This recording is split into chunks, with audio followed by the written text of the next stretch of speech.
Yo, Gig Talk Tuesday. You here with your boy Carolina? We in here and we're gonna talk about gig worker minimum wage pushbacks.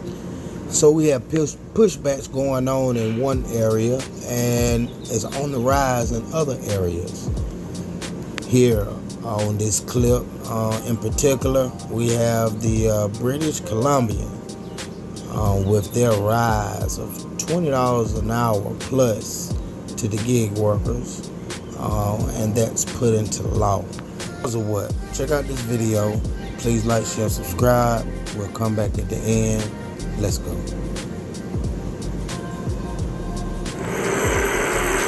From food delivery to human delivery, they drive the gig economy.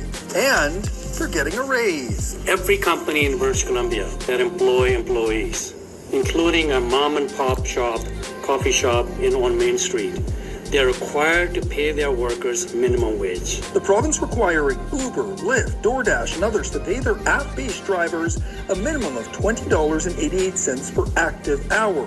All the tips they earn go directly to them, and the companies will be required to pay an additional 35 to 45 cent minimum per kilometer allowance to cover vehicle expenses. British Columbians just don't want a scenario where their food is delivered on the backs of someone who is looking at homelessness and using a food bank. Ride-hailing giant Uber says it supports the minimum wage standard and required WorkSafe BC coverage for drivers, but opposes the mileage requirements.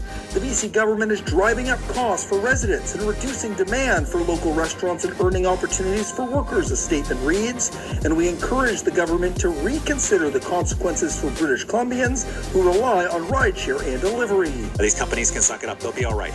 They'll be fine, and we expect them to, and British Columbians will use the service that provides the most cost-competitive service. Seattle is currently considering getting rid of the minimum wage for gig workers, including food delivery, over concerns from restaurants they saw a drop-off in business. DoorDash here in British Columbia says mostly things have been done well, but there could be unintended consequences. There is potential for increased costs to consumers, and that could lead to decreased orders for merchants and small businesses. On the flip side, Unifor, one of the country's largest unions, says a lack of clarity on how many sector workers there are present further issues. There's really no clear answer to the path to unionization, which is the ability of us to figure out, and other unions and the workers themselves, of 55% of what. The big changes come into effect September 3rd. Richard Zussman, Global News, Victoria.